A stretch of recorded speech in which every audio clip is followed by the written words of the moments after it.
Olá amigo, olá amiga, bem-vindo ao canal Professor Rodrigo Batista. Aqui juntos todos os dias estudamos a Palavra de Deus. Hoje então é sábado, dia 25 de outubro, e nós começamos então um novo estudo, um estudo do livro de Josué que estamos estudando nesse trimestre. O livro de Josué conta pra gente a história do povo de Israel entrando na Terra Prometida e conquistando a promessa, através de esforço, sangue, lágrimas e suor. Claro, principalmente com a bênção de Deus que estaria com eles a cada momento, entregando a eles os seus inimigos, inclusive Deus lutando pessoalmente pelo povo de Israel. A lição dessa semana tem como título Deus luta por vocês. E o verso para memorizar, para a gente entender cada vez mais do amor e da misericórdia de Deus e como Jesus luta as batalhas por nós, é o seguinte, Josué capítulo 10, verso 42.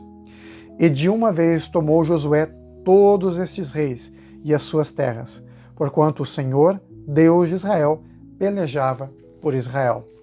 No final das contas, o povo de Canaã havia alcançado um nível de iniquidade e pecado tão grande que Deus havia dito o seguinte, olha, chega, essa maldade tem que terminar, essa maldade tem que acabar. E o povo de Israel foi usado como instrumento de Deus para destruir o mal, não simplesmente as pessoas, mas destruir o mal, o culto ao mal que havia na terra de Canaã. O povo cananita era tão pecador e tão horrível em seus costumes, em sua própria cultura e religião, que eles sacrificavam crianças, faziam sexo com animais. Se você pega os textos que Moisés havia deixado no Pentateuco, que são os 5 primeiros livros da Bíblia, e você vê ali as leis que Deus cria, e como Deus faz ali comparações com o que acontecia com o povo lá em Canaã, você fica completamente horrorizado. O livro de Levítico, quando apresenta pra gente as regras, inclusive as regras da guerra, mostra pra gente como Deus foi ordenado, minucioso em cada detalhe, permitindo que Israel agisse até certo ponto, e como Deus pessoalmente agiria, como era o padrão de comportamento que Israel deveria ter diferente das pessoas que habitavam na terra de Canaã. A perdição deles era tão grande que era como se fosse uma Sodoma e uma Gomorra, tão grande que era.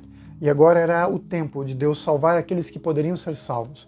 E a forma que Deus escolhe para salvar os habitantes de Canaã, as pessoas que Ele ama, inclusive que Jesus daria sua vida um dia na cruz do Calvário, também para os cananitas, era fazer com que Israel fosse então a sua espada, a sua ponta de lança, para que eles pudessem sentir a punição divina, mas ao mesmo tempo seguir ao lado de Deus, serem recuperados, serem resgatados das mãos do pecado. Deus disse que o povo de Israel habitaria aquela terra, tomaria de volta a sua terra, mas deveriam poupar todos aqueles que se unissem a Israel em adoração a Deus. Seriam servos, é verdade, seria uma punição a eles por estarem naquele lugar, mas estariam vivos. E depois seriam assimilados também ao povo de Israel, como aconteceu com os gibeonitas, que foram assimilados e durante toda a sua história habitaram junto com o povo de Israel, sob juramento de Deus, de serem protegidos e cuidados pelo povo do Senhor. Nós vamos ver durante a semana esse grande conflito, essa grande batalha, como Deus lutou ao lado de Israel.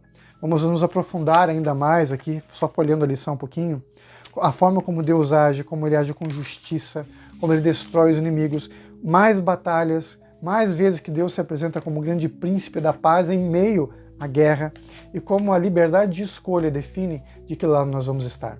Porque no final das contas, não é Deus que vai decidir se você vai ser salvo. É você. A decisão é sua, a escolha é sua. É você que tem hoje as ferramentas na sua mão para escolher estar no céu ou longe do céu. Estar com a vida ou estar com a morte. Porque Deus é assim, Ele nos dá a opção. Aquele que permanece com Ele, permanece com a vida. Aquele que se afasta de Deus, cai na escuridão e, infelizmente, cai na morte eterna. Que Deus possa te abençoar, te guardar, te proteger e que nessa semana nossa mente possa ser cada vez mais aberta mesmo. Nossa compreensão seja que possa se expandir para que a gente possa, então, compreender mais e saber mais do amor, da misericórdia, desse Deus incrível, maravilhoso, que é o Deus do Antigo Testamento e também é o mesmo Deus do Novo Testamento.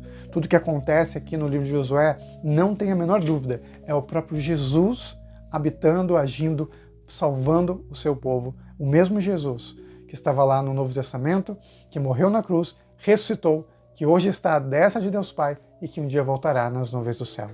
Vamos orar? Querido Pai, obrigado por tuas bênçãos, teu cuidado e teu amor. Obrigado pela lição da Escola Sabatina que nos ajuda a nos aproximar mais de Ti a cada dia, em nome de Jesus. Amém. Nunca se esqueça, meu amigo e minha amiga, nessa vida é você e Deus. Te vejo amanhã. Tchau, tchau.